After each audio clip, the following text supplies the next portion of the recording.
নমস্কার। ভারতের communist party মার্ক্সবাদী Hooghly জেলা কমিটির ফেসবুক পেজ থেকে আগামী 26শে নভেম্বর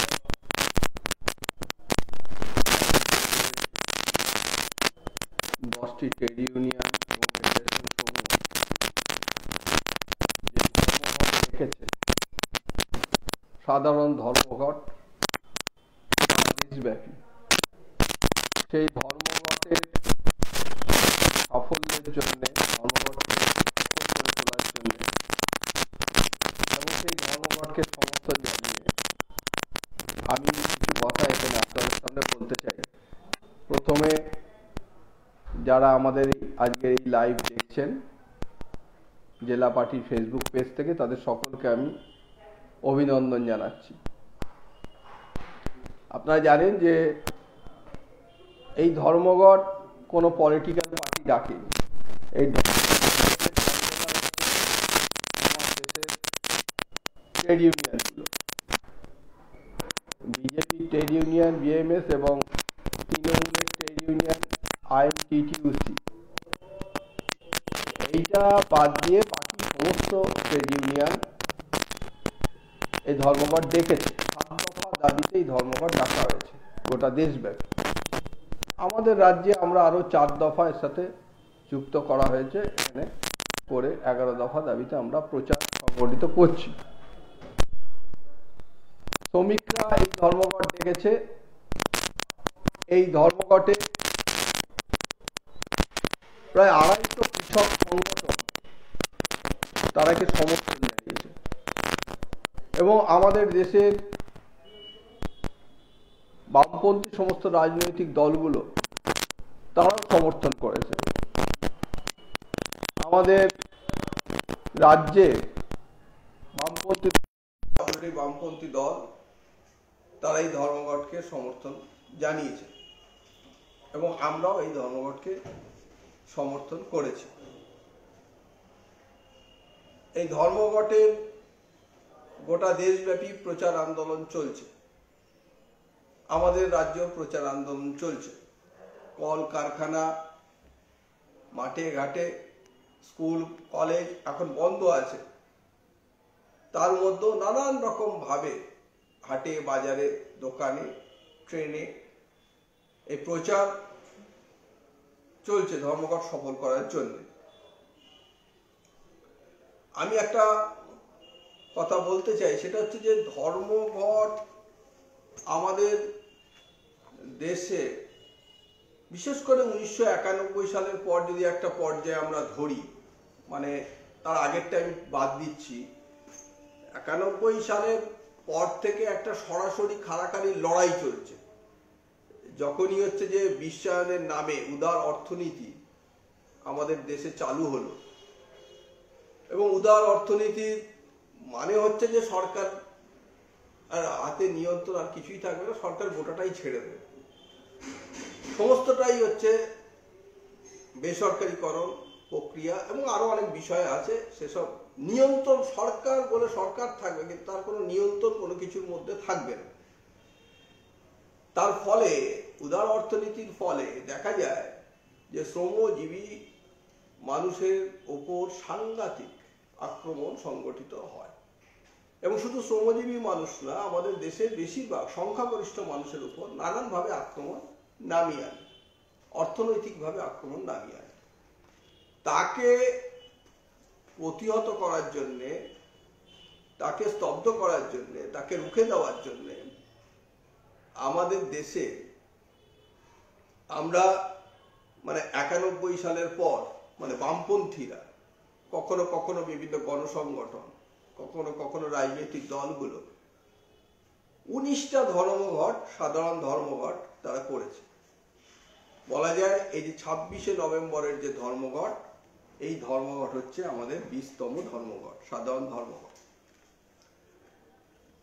এখন প্রশ্ন হচ্ছে যে আমি এই কথাগুলো বললাম, প্রথমে এইটা বুঝে নেওয়া দরকার, একটা প্রচার আছে, প্রচার করছে মানে যাদের বিরুদ্ধে ধর্মঘট, সেই পুঁজিবাদী শক্তি, পুঁজিবাদী রাষ্ট্র এবং কর্পোরেট, তারা এই ধর্মঘট নিয়ে একটা প্রচার বাজারে ছাড়ে।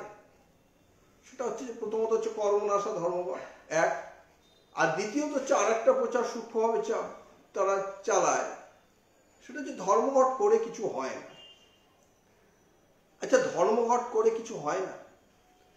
আমাদের অতীতে যে 19টা ধর্মঘট হয়েছে, আমি তার সমস্তটা উদাহরণ দিতে গেলে এই লাইভে বলা যাবে না, অনেকটা সময় চলে যাবে। আমি কয়েকটা ঘটনা আপনাদের বলতে পারি। সেটা হচ্ছে লড়াই আন্দোলন সংগ্রামের পর ধর্মঘটে আমরা যাই একদম শেষ পর্যায়ে, শেষ হাতিয়ার শ্রমিক শ্রেণীর কাছে, যখন আর কিছু করার থাকে না, যখন সরকার কোনো কথা শোনে না, যখন কেউ আমাদের দাবিগুলোতে কর্ণপাত, যখন শ্রমজীবী মানুষের দাবিগুলোকে কর্ণপাত করে না, তখন ধর্মঘটের রাস্তায় হাঁটতে হয়।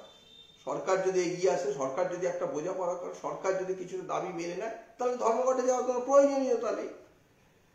কিন্তু ধর্মঘট করতে বাধ্য হয় তখনই যখন সরকার তা তো করেই না, উল্টে তার বিরুদ্ধে কাজকর্ম তারা করে। ধর্মঘট আমাদের যে অতীতে হয়েছে তার সাফল্যটা কথা, এই যে ধরুন ব্যাংক বিমা বেসরকারীকরণের বিরুদ্ধে লড়াই চলছে আমাদের, ভারতবর্ষের অর্থনীতির অন্যতম মেরুদণ্ড। এই ব্যাংক বিমাকে বেসরকারীকরণ অনেকদিন আগে থেকে করার পরিকল্পনা গ্রহণ করা হয়েছিল।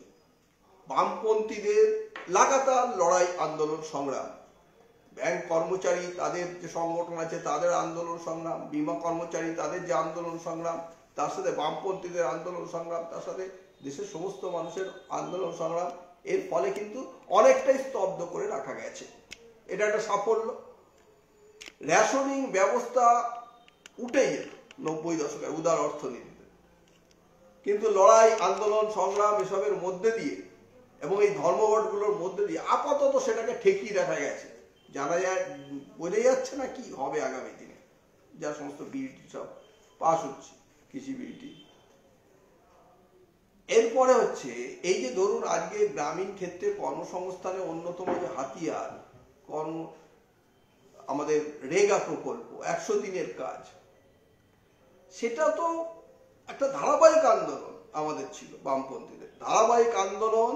তারপরে ধর্মঘট, সাধারণ ধর্মঘট, সরকারকে নাড়া দেওয়া, তারপর ইউপিএ গভর্নমেন্ট তৈরি হওয়া, ইউপিএ গভর্নমেন্ট তৈরি হওয়ার পর বামপন্থীদের সেখানে সাপোর্ট করা, তার মধ্যে দিয়ে বামপন্থীদের প্রধান দাবির মধ্যে এই দাবিকে যুক্ত করা, সেই যুক্ত করার মধ্যে দিয়ে আজকে গোটা ভারতবর্ষে যে 100 দিনের কাজ হয়, গরিব মানুষ যে দুটো পয়সা, গরিব মানুষের যে কিছুটা কর্মসংস্থান তৈরি হয়েছে মানে গ্রামে, এইটা হচ্ছে কিন্তু এইসব আন্দোলনগুলোর প্রেক্ষাপটেই হয়েছে। তাই যারা এই সমালোচনা করেন, আরো অনেক ঘটনা আছে, আমি সেসব দিকে যাচ্ছি না, এটাও ঘটনা যে অনেক কিছু আমরা হয়তো ধর্মঘট করে আটকাতে পারিনি, কিন্তু এই সাধারণ ধর্মঘট লড়াই আন্দোলন সংগ্রামের মধ্যে দিয়ে আমরা যা কিছু অর্জন করতে পেরেছি সেটাও কিন্তু কম কিছু নয়। সেটাও শ্রমজীবী মানুষের, সাধারণ মানুষের তাদের রুজি রোজগার, জীবন জীবিকা রক্ষার ক্ষেত্রে অনেক বড় বড় সমস্ত দৃষ্টান্ত আছে। আজকের এই ধর্মঘট কিন্তু একটা নতুন প্রেক্ষিতে হচ্ছে, নতুন পরিস্থিতিতে হচ্ছে।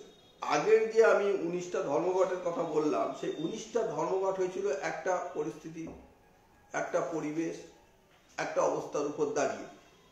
যদিও মূল রাজনৈতিক লড়াইয়ের মধ্যে কোনো পার্থক্য নেই এবং যাদের বিরুদ্ধে ধর্মঘট ডাকা হচ্ছে তাদের রাজনীতির সাথে এখনকার রাজনীতি কোনো ফারাক নেই অর্থনৈতিক ক্ষেত্রে বা অন্যান্য ক্ষেত্রে, কিন্তু একটা বিষয় তো আছে, সেটা হচ্ছে যে এই সময়কালে এই করোনা প্যান্ডেমিকের জন্য একটা সামাজিক ক্ষেত্রে এবং অর্থনৈতিক ক্ষেত্রে একটা ভিন্নতা আছে, যা আগের যে 91 সাল থেকে আর 2019 সাল পর্যন্ত যে সমস্ত ধর্মঘটগুলো হয়েছিল তখনকার যে পরিবেশ, এখনকার পরিবেশের মধ্যে অনেকটা ডিফারেন্স, এইগুলোর দিক থেকে একটা ভিন্নতা আছে।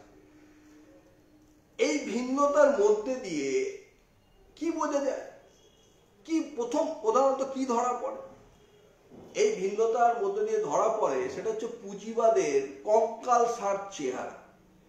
পুঁজিবাদী ব্যবস্থা সে যে শুধুমাত্র শোষণকে নানান কায়দায়, নানান ভাবে, নানান পরিস্থিতিতে কায়েম করে, তীব্রভাবে সে শোষণ কার্য চালায়, তার কাছে মুনাফা ছাড়া অন্য কিছু নেই, সে যে অমানবিক, সে তার মুনাফার জন্যে মানুষ মানে কোটি কোটি মানুষ তারা অনাহারে থাকুক, হাজার হাজার মানুষ মারা যায়, তাতে পুঁজিবাদের কিছু যায় আসে না।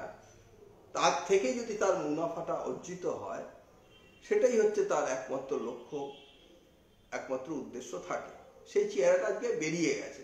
আমি করোনা প্যান্ডেমিকের সিচুয়েশনের দিকে আজকে যাচ্ছি না, আপনারা সেগুলো ভালোভাবেই অনেকবার আলোচনায় আগে শুনেছেন, এখনো শুনছেন, যে গোটা পৃথিবীতে পুঁজিবাদী দেশগুলো এই করোনা প্যান্ডেমিকে কিভাবে নাজিয়া হয়েছে। কোনো স্বাস্থ্য ব্যবস্থা বলে কিছু নেই, সমস্তটা চৌপাট হয়ে গেছে, মানুষ একেবারে অসহায় অবস্থার মধ্যে পড়েছে, কোনো মানুষের দায়িত্ব কেউ নেই। যার টাকা আছে তিনি চিকিৎসা পাচ্ছেন, যার টাকা নেই তার চিকিৎসা নেই, একেবারে হাত তুলে নিয়েছে সরকার।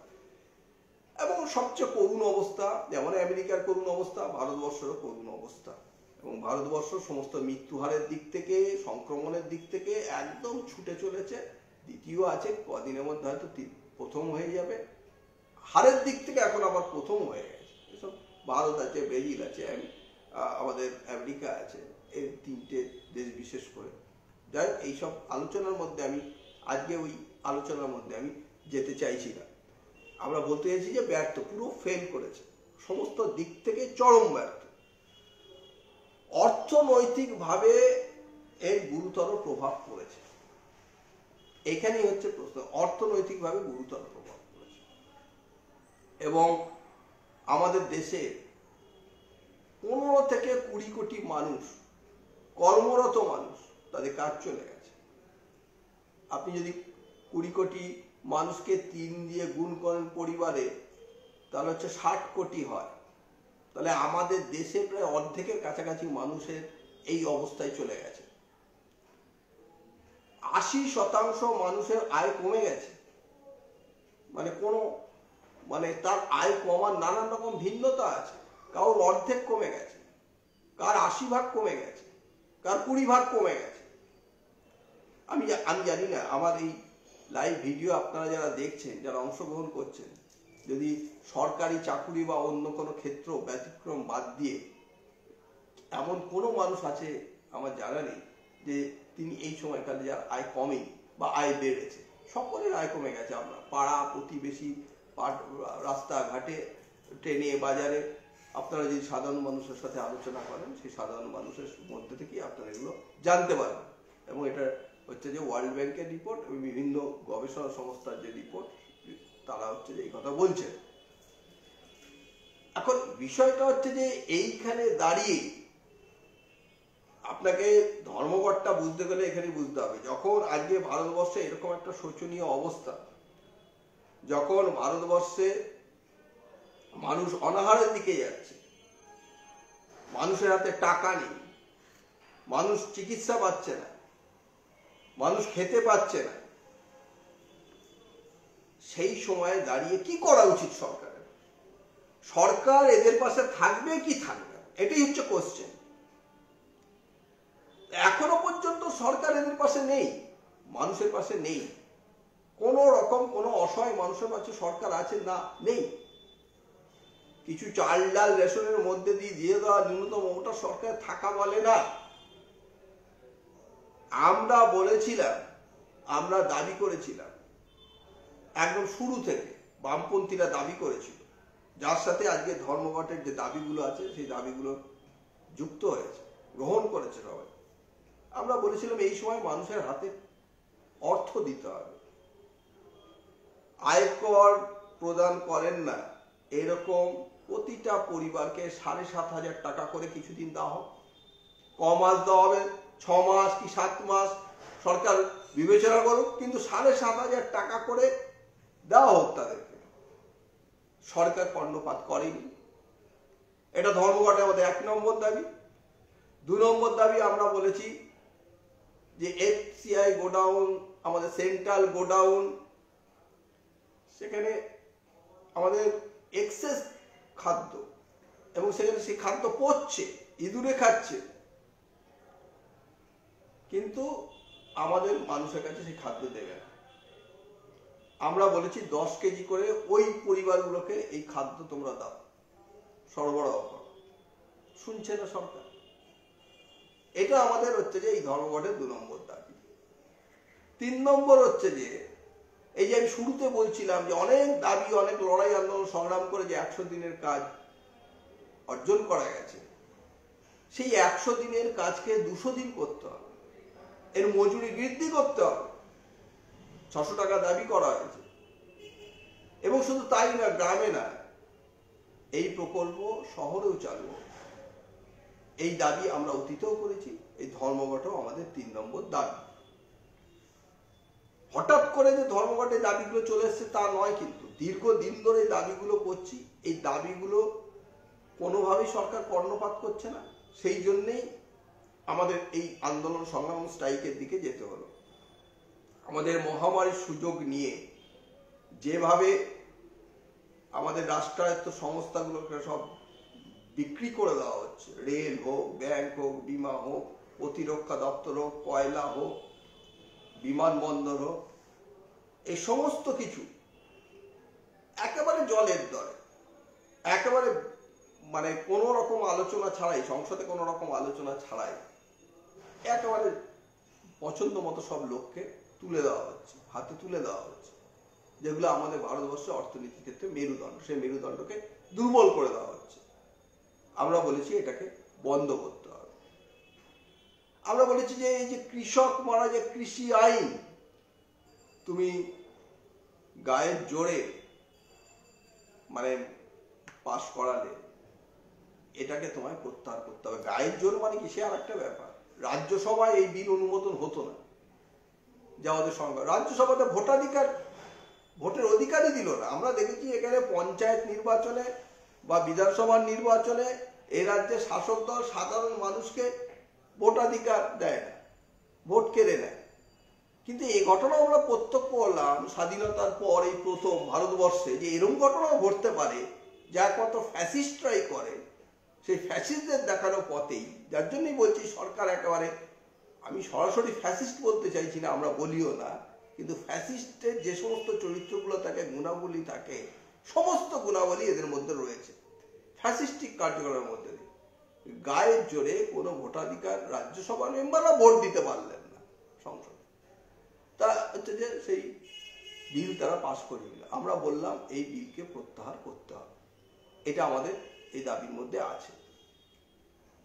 আমরা কি বলেছি? আমরা বলেছি যে শ্রম কোড, যে শ্রম কোড তুমি মানে শ্রমিক বিরোধী শ্রম কোড তুমি পাশ করালে, সেটাকেও তোমাকে প্রত্যাহার করতে হবে। এই দাবিগুলো আমাদের আছে। এছাড়া আমরা বলেছি সবার জন্য পেনশন স্কিম চালু করতে হবে। অসংগঠিত ক্ষেত্রে আমাদের দেশের যা শ্রমিক সংখ্যা, তার প্রায় 92% অসংগঠিত ক্ষেত্রে কাজ করে, তাদের কোনো রকম কোনো সামাজিক সুরক্ষার ব্যবস্থা নেই। সামাজিক সুরক্ষার ব্যবস্থা করতে হবে। এই দাবিগুলো আমরা, এই 7 দফা দাবি আমরা কেন্দ্রীয়ভাবে মানে আমরা সমর্থন করেছি। যা কেন্দ্রীয় ট্রেড ইউনিয়ন ফেডারেশন এবং কৃষক, তারা সংগঠনগুলো যারা এই 7 দফা দাবি মানুষের কাছে রেখেছেন, এটা আমাদেরই দাবি। বহুদিন ধরে আমরাও এই দাবি করছি। এই দাবিগুলোকে আমরা পূর্ণদমে সমর্থন করছি। এর পাশাপাশি রাজ্যের ক্ষেত্রেও আমরা কিছু দাবি করেছি। 4টে দফা দাবি আমরা করেছি। আমরা নিত্য প্রয়োজনীয় জিনিসপত্রের যে দাম আপনারা দেখেছেন, গড়ে বলা হচ্ছে প্রায় 25 থেকে 30% প্রত্যেকটা জিনিসের দাম বেড়েছে। ভয়াবহ। আপনারা জানেন, বাজারে গেলেই আপনারা আলু, পেঁয়াজ থেকে আরম্ভ করে সমস্ত কিছু কি অবস্থা।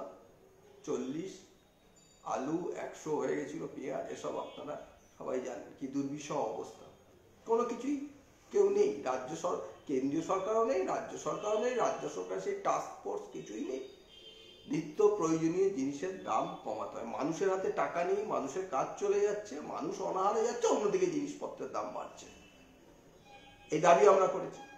আমরা দাবি করেছি যে কৃষি আইন যেটা হলো, অর্থাৎ কর্পোরেটদের হচ্ছে যে কৃষিক্ষেত্রে প্রবেশে যে দরজা খুলে দেওয়া হলো একেবারে, এটা অনেক আগেই 2013 সালে আমাদের রাজ্যের মুখ্যমন্ত্রী, আমাদের রাজ্যের সরকার, তৃণমূল সরকার, তারা পশ্চিমবাংলায় এটা করেছে, এই জনবিরোধী কৃষি আইন নিয়ে এসছে। আমরা বলেছি এটাকেও রাজ্য সরকারের কাছে, আমাদের রাজ্য সরকারের কাছে এটাকেও আমরা বলেছি এটাকে পরিবর্তন বা প্রত্যাহার করতে হবে, এই দাবি আমরা রেখেছি। এছাড়াও বিদ্যুতের মাসুল কিছুটা যাতে হ্রাস করা যায় সেই দাবিও আমরা করেছি। এই দাবিগুলো নিয়েই হচ্ছে যে এবারকার এই ধর্মঘটের আমাদের ডাক দেওয়া আছে। তাছাড়াও আরেকটা দাবি আছে, এই যে করোনা রোগীদের জন্যে তাদের সমস্ত কিছুতে নির্ধারণ করে দেওয়া, একেবারে মানে অ্যাম্বুলেন্সের ভাড়া থেকে আরম্ভ করে তাছাড়া গণপরিবহনের ভাড়া এই সময়কালে যে যা খুশি নিচ্ছে সেগুলোকে ঠিক করা, এইগুলো আমাদের এই দাবির মধ্যে আছে। আমি আপনাদের কাছে এটা বলতে চাই, সেটা হচ্ছে যে ওরা এটা করছে না। এই যে প্রথমে যেটা বললাম যে 7,500 টাকা করে দেওয়া সমস্ত মানুষকে, যারা হচ্ছে যে যাদেরকে আয়কর দিতে হয় না এরকম পরিবারকে, তাহলে হচ্ছে তাদের হাতে টাকা আসতো, তারা বাজারে যেত, তারা কেনাকাটা করত, তার মধ্যে দিয়ে অর্থনীতি চাঙ্গা হতো। তারা কেনাকাটা করলে শিল্পের চাহিদা বাড়তো, শিল্পও চাঙ্গা হতো, তারা হচ্ছে যে গোটা অর্থনীতিতে চাঙ্গা হতো। এটা শুধু বামপন্থীদের বক্তব্য না, বিশিষ্ট অর্থনীতিবিদ আপনারা জানেন, তাদের নাম আমি আর বলতে চাই না, কিন্তু তারা সকলে বলেছে এটাই হওয়া উচিত। কিন্তু এরা নিয়েছে সম্পূর্ণ উল্টো পথ। এরা হচ্ছে যে আদানি আম্বানিদের কিভাবে আরো মুনাফা করে দেওয়া যায়, কর্পোরেটদের আরো কিভাবে সুযোগ করে দেওয়া যায়, তার জন্য হচ্ছে যে নানান রকম প্যাকেজ, নানান রকম লোন, এই সমস্ত তারা করছে। পুরো উল্টো, কোন রকমের কর্ণপাত করছে না। আপনাদের কাছে আমার এইটা বলার বিষয় সেটা হচ্ছে যে ওরা করবে কেন? ওরা তো করবে না, কারণ আদানি আম্বানিদের কাছে নরেন্দ্র মোদীর টিকি বাঁধা আছে। আজকে ভারতবর্ষে শুধু নরেন্দ্র মোদী দেশ চালায় না। আগে বলতাম যে ভারতবর্ষে নরেন্দ্র মোদী দেশ চালায়, তার সাথে আরএসএস আছে পেছনে, আরএসএস আসল আরএসএস দেশ চালায়, নিশ্চয়ই আরএসএস আছে, নরেন্দ্র মোদী আছে, তার সাথে কর্পোরেট আছে। যদি বলেন মেলবন্ধন, তা হচ্ছে যে এই আরএসএস এবং কর্পোরেটের যে মেলবন্ধন, সেই মেলবন্ধনে আমাদের দেশ এখন চলছে। সুতরাং একদিকে সাম্প্রদায়িকতা, একদিকে বিভাজন, আর একদিকে হচ্ছে যে কর্পোরেটের যে লুঠের রাজত্ব, শোষণ প্রক্রিয়া, এই দুয়ের সমন্বয়ে এখন ভারতবর্ষ চলছে। ফলে ভারতবর্ষ এখন আর একটা ভারতবর্ষ নেই। ভারতবর্ষ যদি দেখা যায় খাড়াখাড়ি ভাবে ভারতবর্ষ দুভাগে বিভক্ত হয়ে গেছে। একদিকের ভারতবর্ষ হচ্ছে লুটে খাওয়া মানুষের ভারতবর্ষ, আরেকদিকের ভারতবর্ষ হচ্ছে খেটে খাওয়া মানুষের ভারতবর্ষ। খেটে খাওয়া মানুষ হচ্ছে 99 ভাগ, আর 1 ভাগ হচ্ছে আদানি আম্বানি, বিজয় মাল্য, মেহুল চোকসি, এরা। লড়াইটা হচ্ছে 99 ভাগ, 1 ভাগের বিরুদ্ধেই 99 ভাগের। কিন্তু সমস্ত 99 ভাগ যে এক হতে পেরেছে, একত্রিত হতে পেরেছে মানুষ, তা নয়। কারণ তা হতে পারে না, কারণ তাদের তো দল আছে, রাজনৈতিক দল, লুট করার জন্য, শোষণ প্রক্রিয়া কায়েম করার জন্য তারা দল তৈরি করেছে। বিজেপি করেছে, তৃণমূল কংগ্রেস করেছে, অন্যান্য আরো রাজনৈতিক দল করেছে। সেই দলগুলো তাদের একটা প্রভাব আছে, তাদের ব্যাপক হচ্ছে যে একটা ভিত্তি আছে গোটা দেশব্যাপী, বেশিরভাগ রাজ্যে বিজেপি আছে, তাদের প্রভাবিত মানুষজন আছে, কিন্তু তারা শোষিত হচ্ছে, এক্সপ্লয়েটেড হচ্ছে, কিন্তু রাজনৈতিক ভাবের মধ্যে তারা আছে। এই জায়গায় দাঁড়িয়ে এই বড় অংশের মানুষকে কে ভোট দিল বিজেপিকে, কে ভোট দিল তৃণমূলকে, এটা বড় কথা না, কে ভোট দিল সিপিএমকে, এটা বড় কথা না। শোষণ প্রক্রিয়াটা কিন্তু সবার উপর জারি আছে। আমি সিপিএম এর লোক, আমি যে টাকায় আলু কিনছি, তৃণমূলের লোক সে টাকায় আলু কিনছে, বিজেপির লোক সে টাকাতেই বিজেপিকে ভোট দেয়, সেই কিন্তু ওই টাকাতে পেঁয়াজ কিনছে, বা একই রকম ভাবে বলা যায় বিদ্যুতের দাম দিচ্ছে, বা একই রকম ভাবে বলা যায় যে তারা ওই অন্যান্য সমস্ত নিত্য প্রয়োজনীয় জিনিস তারা কিনছে, এর মধ্যে ফারাক কিছু নেই, কিন্তু তাদের মধ্যে প্রভাব আছে, তারা ওই রাজনৈতিক দলের মধ্যে আছে। আমাদের লড়াইটা হচ্ছে এইটা, সেটা হচ্ছে এই সমস্ত মানুষকে ঐক্যবদ্ধ করা এবং ঐক্যবদ্ধ করে এই এক ভাগের বিরুদ্ধে আমাদের লড়াইটা সংগঠিত করা। তারা ওই কায়দাটা করেছে, এটা একটা বড় সাফল্য আমাদের কাছে কিন্তু অর্জিত হচ্ছে। আমি আপনাদের কাছে বলতে চাই, আমি এটা কেন বললাম যে 1 ভাগ আর এই 99 ভাগ, শুধু করোনা প্যান্ডেমিকে একটা উদাহরণ দিচ্ছি আপনাদেরকে। সেটা হচ্ছে করোনা প্যান্ডেমিকে যখন আমি বললাম যে মানুষের এই অবস্থা, 80% মানুষের আয় কমে গেছে, সমস্ত মানুষের দুর্বিষহ অবস্থা, ঠিক তখনই এই শুধুমাত্র লকডাউনের 3 মাসে আমার দেশের মুকেশ আম্বানি $1000 কোটি তার সম্পদ বৃদ্ধি করেছে। এটাই ভাবতে হবে, কেন দুটো ভারতবর্ষ। তাহলে কোন শোষণ প্রক্রিয়া কোন পর্যায়ে নিয়ে গেলে সে হচ্ছে যে এই লাভটা সে করতে পারে, এই মুনাফা সে করতে পারে, এই সম্পদ সে বৃদ্ধি করতে পারে। এটাই হচ্ছে ভাবনা, এর মধ্যে সমস্ত কিছু লুকিয়ে আছে। এবং সে বড় লোকদের তালিকায় সারা বিশ্বে 6 নম্বর ছিল। করোনা প্যান্ডেমিকের সময় সে 4 নম্বরে উঠে এলো, আমি কয়েকদিনের মধ্যে 3 নম্বর কি 2 নম্বরে চলে যায়। এবং শুধু আমি একজন মুকেশ আম্বানির কথা বললাম, আমার দেশের সমস্ত কর্পোরেট শক্তি তারা মিলিয়ে, বেশি না অল্প কিছু কর্পোরেট শক্তি মিলে তাদের দেখা যাচ্ছে ত্রৈমাসিক, সর্বশেষ যে ত্রৈমাসিক রিপোর্ট সেটাই বলছে 1.33 লক্ষ কোটি টাকা centre for monitoring Indian economy একথা জানিয়েছে তারা এই মুনাফা করেছে। তাহলে এর থেকেই বোঝা যায় যে কি হারে কিভাবে হচ্ছে যে কর্পোরেটদের স্বার্থে এই সরকার কাজ করছে, সাধারণ মানুষের স্বার্থে এই সরকার কোনোদিনও কাজ করতে পারে না। এখন একটা প্রশ্ন আছে যে এই মুনাফাটা, এটাও একটা জানার বিষয় আছে যে এই যে মুনাফাটা করছে, এই মুনাফাটা কিভাবে করছে এটা বোঝার দরকার আছে। সবকিছুই তো অধোগতি, সবকিছুই তো নিম্নগামী, অর্থনীতি একেবারে তলানিতে। তাহলে লাভটা করছে কি করে? লাভটা করার একটা ম্যাজিক আছে। সেই ম্যাজিক অন্যতম হচ্ছে যে শ্রমিককে শোষণ করে। প্রধানত এই প্যান্ডেমিক সিচুয়েশনে যে প্রফিট হয়েছে, প্রফিটের একটা বড় অংশ বিশেষজ্ঞরা বলছেন সেটা হচ্ছে যে শ্রমিকের মজুরিকে শোষণ করে, শ্রমিককে শোষণ করে, মানে লাগামহীনভাবে শ্রমিক ছাঁটাই করা, শ্রমিকের মজুরি কমিয়ে দেওয়া, আরো নানান রকম পদ্ধতি, তার সময় বাড়িয়ে দেওয়া, 6 ঘন্টার জায়গায় 17 ঘন্টা, 12 ঘন্টা, 14 ঘন্টা, 15 ঘন্টা, 16 ঘন্টা কাজ করিয়ে নেওয়া, নানান রকম কার্যকলাপের মধ্যে দিয়ে এইটা তারা মুনাফা করেছে। এটা হচ্ছে এক। দ্বিতীয়ত হচ্ছে আমাদের দেশের সরকার তাদের সরকারি সমস্ত সম্পত্তি তাদের হাতে তুলে দিচ্ছে, এর মধ্যে দিয়ে একটা মুনাফা করছে।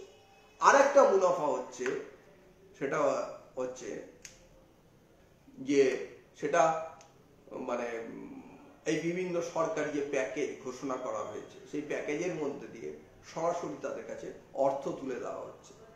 লোনের হতে পারে, অন্যরকম সমস্ত হতে পারে, নানান রকম প্যাকেজ ঘোষণার মধ্যে আসলে ওই টাকাটা সবটাই ওদের কাছে তুলে দিচ্ছে। এর ফলে হচ্ছে যে এরা ফুলে ফেপে ঢোল হয়ে যাচ্ছে, মানুষ মরে যাচ্ছে। আমি যে কথাগুলো বলছি এই কথাগুলোর কি অবাস্তব কোনো কথা? যারা আমাদের এই লাইভ শুনছেন, আলোচনা শুনছেন, আমি তাদের কাছে এই অনুরোধ করছি, আপনারা চিন্তা করুন একটা, যে কোন সিচুয়েশন, কোন অবস্থায় ভারতবর্ষ রয়েছে এই মুহূর্তে দাঁড়িয়ে, কারা কি করছে, কারা উপকৃত হচ্ছে, কারা ধ্বংস হয়ে যাচ্ছে। হাজার হাজার লক্ষ লক্ষ মানুষ তারা হেঁটে, এই যে পরিযায়ী শ্রমিকের কথা বলা হয়, আমরা যদিও পরিযায়ী কথা বলতে সরকারি তকমা লাগিয়ে দিয়েছে, তারা আমার দেশের, আমার রাজ্যের মানুষ, অন্য রাজ্যের মানুষ, সব রাজ্যের মানুষ, তার অধিকার আছে যে এলাকায় কাজ না পেলে যেখানে কাজ আছে সেখানে যাওয়া, অন্যায় কিছু নয়।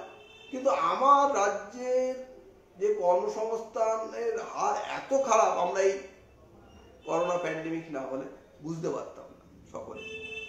মানে একটা ব্যাপক অংশের মানুষ, লক্ষ লক্ষ মানুষ, মানে প্রায় কোটি কোটি যা সংখ্যা দেখা যাচ্ছে, সরাসরি হিসেবে পাওয়া গেছে 50 থেকে 60 লক্ষ, এই সংখ্যাটা প্রায় 1 কোটিতে ছাড়িয়ে যাবে। তারা ভিন রাজ্যে হচ্ছে যে কাজ করতে গেছিলেন এবং অন্যান্য রাজ্য থেকে অন্যান্য রাজ্যে গেছিলেন, আমাদের রাজ্যের কথা বলছি। সেই মানুষরা কি অবস্থার মধ্যে ছিলেন, কিভাবে তারা ফিরলেন, কি অমানবিক, মাত্র অপরিকল্পিতভাবে 4 ঘন্টার নোটিশে লকডাউন, মাইলের পর মাইল হাঁটা, খেতে না পাওয়া, স্টেশনে পড়ে যাওয়া, মৃত মায়ের পাশে ওই বাচ্চা শিশুটা ঘুরছে খিদের জ্বালায়, এসব চিত্র আমরা অনেক দেখেছি। আজ কোনো ব্যবস্থা এই সরকার তাদের জন্য গ্রহণ করে, অনেক কিছু আশ্বাস দিয়েছিল, অনেকে যাতায়াতের ব্যবস্থা দূরে কথা, পরবর্তীতে তাদের সাহায্য সহযোগিতা কিছুই তারা করলো না। এইরকম একটা অমানবিক ব্যবস্থা এই সরকার গ্রহণ করবে। আমরা যে কথাটা এখানে বলতে চাই সেটা হচ্ছে যে এই নানান রকম আক্রমণ আরো নামিয়ে আনবে। এই যে ধরুন কৃষি বিলকে যে পাশ করিয়ে নিল গায়ের জোরে, তিনটে বিল কৃষি আইনে পরিণত করল, এর মধ্যে কি আছে? একটা হচ্ছে অত্যাবশ্যকীয় পণ্য আইনের, যেটা আগে ছিল তার সংশোধন 1 নম্বর। এই যে চাল, ডাল, তেল, নুন, আটা, আলু, পেঁয়াজ, এগুলো অত্যাবশ্যকীয় আইনের মধ্যে ছিল এতদিন পর্যন্ত। যে যা খুশি হচ্ছে যে এটাকে মজুত করতে পারতো না, একটা নির্দিষ্ট অংশ মজুত, ফলে বাজারে কৃত্রিম কোনো চাহিদা তৈরি করার জায়গা ছিল না, সরকারের একটা নিয়ন্ত্রণ ছিল, ফলে দামটা একটা জায়গায় থাকতো। আজকে এর উপর থেকে সরকার হাত তুলে নিল, এটা খোলা মার্কেট করে দিল, অর্থাৎ যে যা খুশি হচ্ছে যে মজুত করতে পারবে। এইটা হওয়ার পর একটা প্রচার হচ্ছে তলায়, বিজেপি বা আরএসএস প্রচার করছে যে পাড়ার যে ব্যবসায়ী সেও তো ইচ্ছা করলে গুদমজাত করতে পারে, যত খুশি কিনে তার গুদমজাত করতে পারে, শহরের একজন ব্যবসায়ী সেও তো করতে পারে। অত সহজ, যেখানে ওয়ালমার্ট আছে, যেখানে রিলায়েন্স আছে, যেখানে আম্বানিরা আছে, যেখানে আদানিরা আছে, সেখানে ওই কে একটা ব্যবসায়ী কয়েক হাজার টাকা, কয়েক কোটি টাকার ব্যবসায়ী হতে পারে, 100 কোটি টাকার ব্যবসায়ী হতে পারে, কয়েকশো কোটি টাকার, তাতে কিছু যায় আসে না, সে এদের কাছে কোনো পাত্তাই পাবে না। গোটা ব্যবস্থাটা, গোটা সিস্টেমটা চলে যাবে ওই কর্পোরেটদের হাতে। ফলে আগামী দিনে আমাদের গোটা দেশে এই অত্যাবশ্যকীয় পণ্য আইনকে ওপেন করে দেওয়ার ফলে একটা অরাজকতা, বিশৃঙ্খলা এবং বলা যায় যে লুণ্ঠনের মাত্রা, গরিব মানুষের অসহায়তা আরো ব্যাপকভাবে বৃদ্ধি পাবে, এ বিষয়ে কোনো সন্দেহ নেই।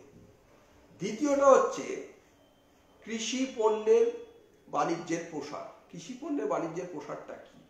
কৃষি পণ্যের বাণিজ্য প্রসারে আমি বিস্তারিত ব্যাখ্যা করতে চাই না, অল্প সময়ের মধ্যে আমার লাইভ শেষ করতে হবে। মূল কথা এটা জানবেন, সেটা হচ্ছে যে এমএসপি যেটা ছিল, মিনিমাম সাপোর্ট প্রাইস, সহায়ক মূল্য যেটা ছিল সরকারের, সেটা আর থাকবে না, এটা হচ্ছে পরিষ্কার।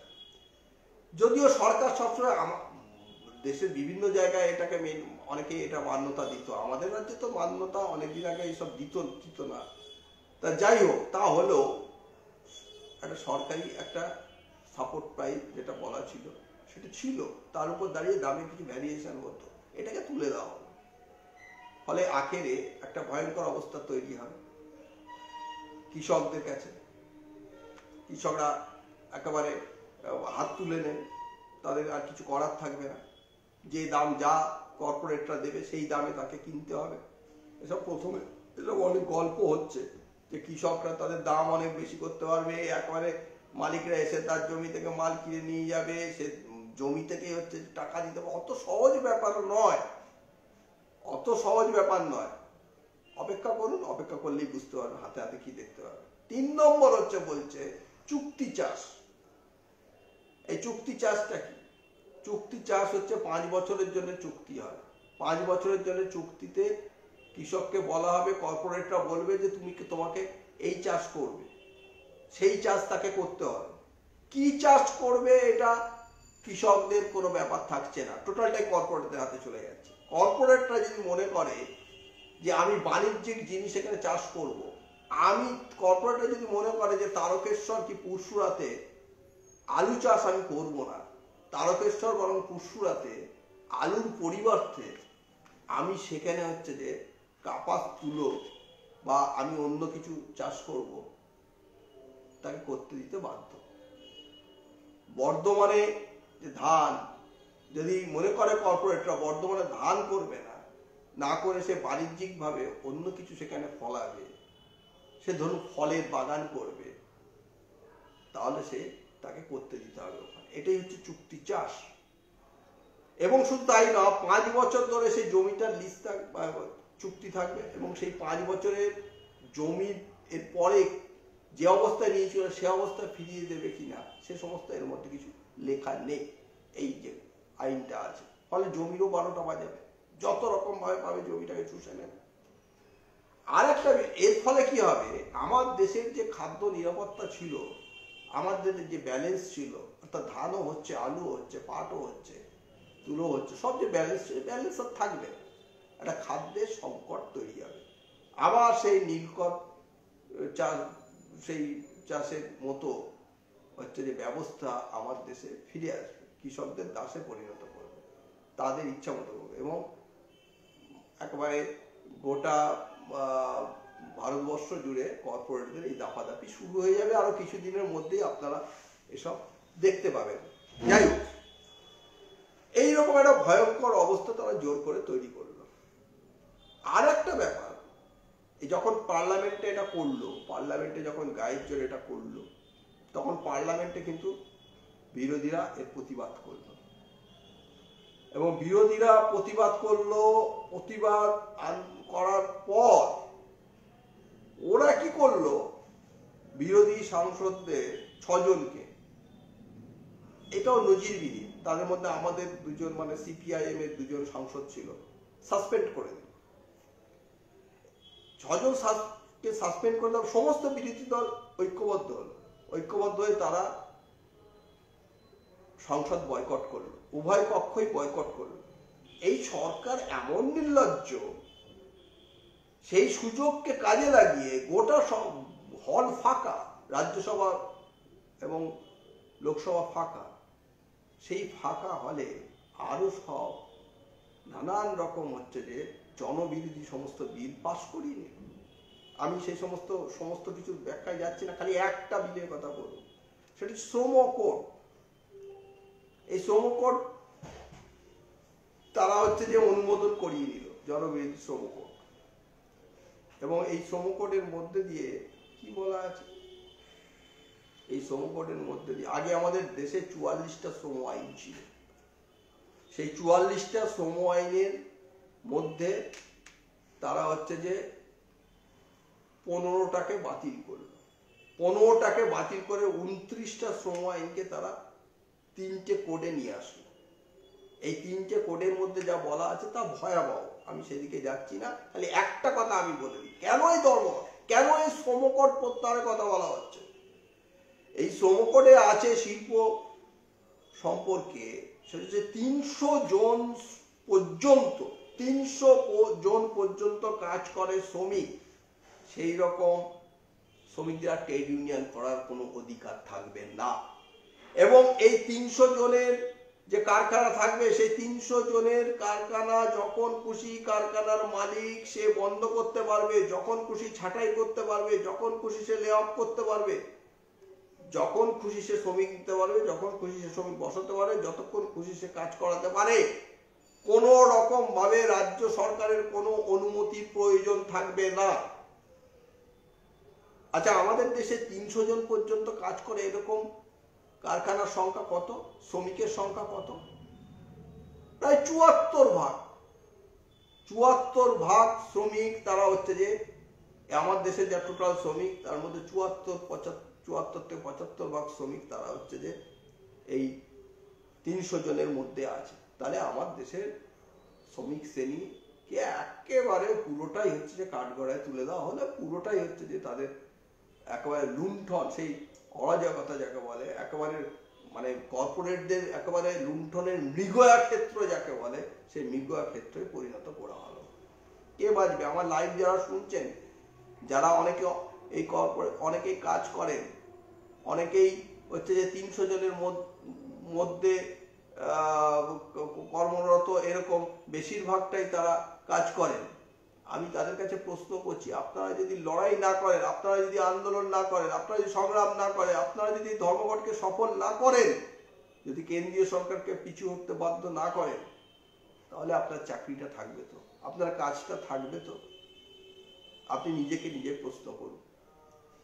আমরা তাই এই কথা বলতে চাই। আমি আর বেশি কিছু না বলে এইটুকু বলতে চাই যে ধর্মঘট সফল করার মধ্যে দিয়ে সিপিআইএম এর কোনো লাভ হবে না। এই ধর্মঘট সফল করার মধ্যে দিয়ে যারা ধর্মঘট ডেকেছে তাদেরও কিছু লাভ হবে না। কোনো সংকীর্ণ স্বার্থে এই ধর্মঘট ডাকা হয়নি, কোনো ভোটে কাউকে হারাবার জন্য এই ধর্মঘট ডাকা হয়নি। এই ধর্মঘট ডাকা হয়েছে আমাদের দেশের অসহায় মানুষকে বাঁচাবার জন্য। এই ধর্মঘট ডাকা হয়েছে যে কর্পোরেটদের স্বার্থে নির্লজ্জভাবে আমাদের সরকার দেশের সমস্ত কিছুকে বেচে দিচ্ছে, তাকে আর রোখার জন্য এই ধর্মঘট ডাকা হয়েছে। আমার দেশের শ্রমিক শ্রেণীর উপর যে আক্রমণ নেমে এসছে তাকে রুখে দেওয়ার জন্য এই ধর্মঘট ডাকা হয়েছে।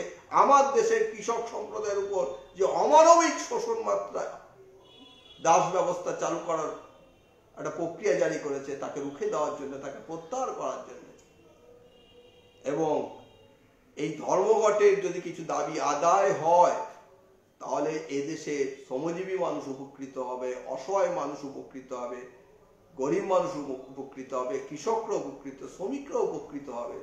এই ধর্মঘট সফল হলে, এই ধর্মঘটে মানুষের অংশগ্রহণ করলে তাতে সিপিআইএম এর কিছু লাভের ব্যাপার নেই, কোনো নেতার লাভের ব্যাপার নেই, কোনো রাজনৈতিক দলের লাভের ব্যাপার নেই।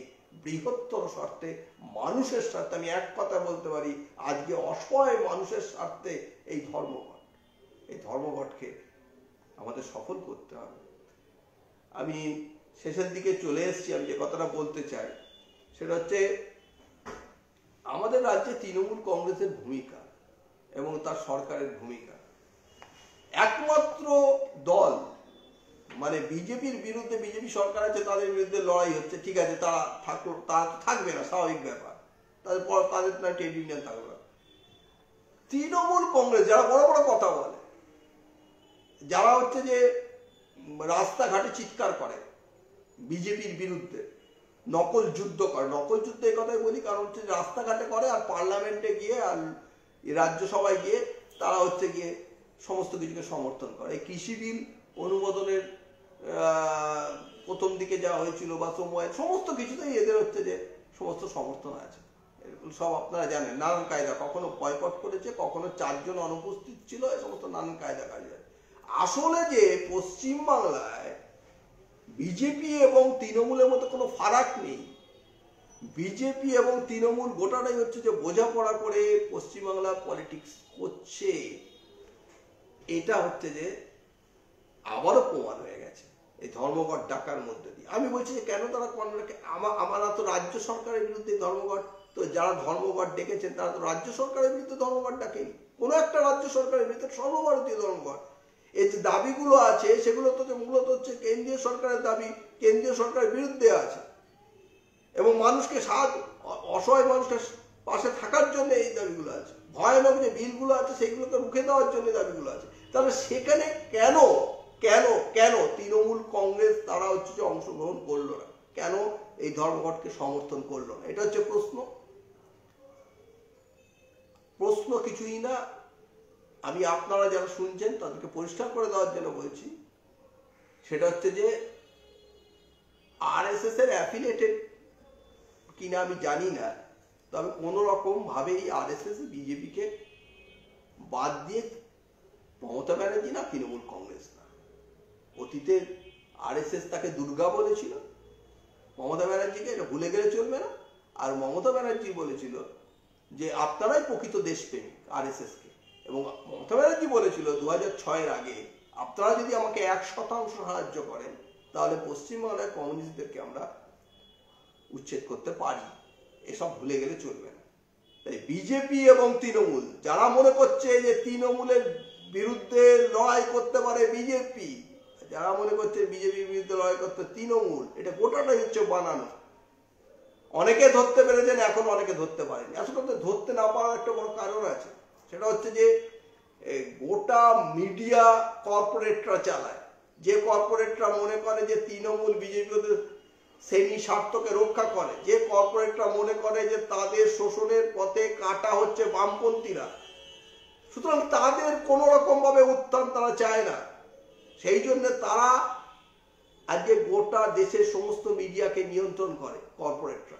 সেই মিডিয়া দেখায় যারা রাস্তায় নেই, যারা আন্দোলনে নেই, যারা সংগ্রামে নেই, কিছুতে নেই, প্রতিদিন সন্ধ্যাবেলায় টেলিভিশনের সামনে বসিয়ে দিচ্ছে, বসিয়ে দিয়ে দুজনের চিৎকার চেঁচামেচি দেখাচ্ছে, দেখিয়ে দিয়ে দেখাচ্ছে যে দেখো তৃণমূল আর বিজেপি, দেখো তৃণমূল আর বিজেপি, আর কেউ নেই। আর গোটা ভারতবর্ষ জুড়ে লড়াই আন্দোলন করছে, সংগ্রাম করছে, গ্রাম বাংলায় সংগ্রাম করছে, ক্ষেত মজুরদের জন্য সংগ্রাম করছে, কৃষকদের জন্য সংগ্রাম করছে, শ্রমিকদের জন্য সংগ্রাম করছে। তাদের খবর টেলিভিশনের পর্দায় আসে না। সুতরাং এইটা হচ্ছে যে একটা মানুষের মধ্যে বিভ্রান্তি তৈরি করে, সবসময় অপপ্রচারের মধ্যে দিয়ে তাদের মধ্যে একটা এই অবস্থা তৈরি করে। কিন্তু এই অবস্থা থাকবে না, এই অবস্থা বেশি দিন থাকবে না। চালাকির দ্বারা একটা সময় পর্যন্ত চলে, বেশি দিন চলে না। আজকে মানুষ তার নিজের জীবনের অভিজ্ঞতা দিয়ে বুঝছে। আমরা অনেক এখানে বক্তৃতা দিতে পারি, অনেক কাগজে লেখা হতে পারে, টেলিভিশন চ্যানেলে অনেক বিশেষজ্ঞ অনেক কথা বলতে পারে, কিন্তু মানুষের জীবনে অভিজ্ঞতাই হচ্ছে যে মানুষের সর্বশ্রেষ্ঠ শিক্ষক। অভিজ্ঞতার মধ্যে দিয়ে সে সবচেয়ে জ্ঞান অর্জন করে। আজকে মানুষ তার ছেলে মেয়ের ভবিষ্যৎ নিয়ে চিন্তা করছেন। আজকে সমস্ত মানুষ কি করে দুমুঠো অন্নের সংস্থান করবেন সে নিয়ে চিন্তা করছেন। আজকে মানুষ গোটা ভারতবর্ষব্যাপী যেভাবে নানান রকম কার্যকলাপ চালাচ্ছে কেন্দ্রীয় সরকার, সে সমস্ত নিয়ে মানুষ চিন্তা ভাবনা করছে। কৃষকদের নিয়ে, শ্রমিকদের নিয়ে যে ছেলে খেলা চলছে তা নিয়ে চিন্তা, বেকারদের যে ভয়াবহ অবস্থা, কোনো জায়গায় কাজ নেই, উল্টে এসব কাজ চলে যাচ্ছে, সেসব নিয়ে চিন্তা ভাবনা করছেন এবং তার জন্যই তারা প্রস্তুতি গ্রহণ করছেন। এবং এইবারকার এই ধর্মঘটে বিপুল সারা, অতীতে বহু ধর্মঘট হয়েছে, কিন্তু এবারে 26শে নভেম্বরের ধর্মঘটে একটা বিপুল সাড়া পাওয়া যাচ্ছে সর্বত্র। একটা অভূতপূর্ব ধর্মঘট হবে। আমি শেষ যে কথাটা বলে এটা বলতে চাই যে এই রাজ্যের সরকারের বিরুদ্ধে আপনারা ধর্মঘট ডাকে, ধর্মঘটের অংশগ্রহণ করেননি ঠিক আছে, কিন্তু আপনাদের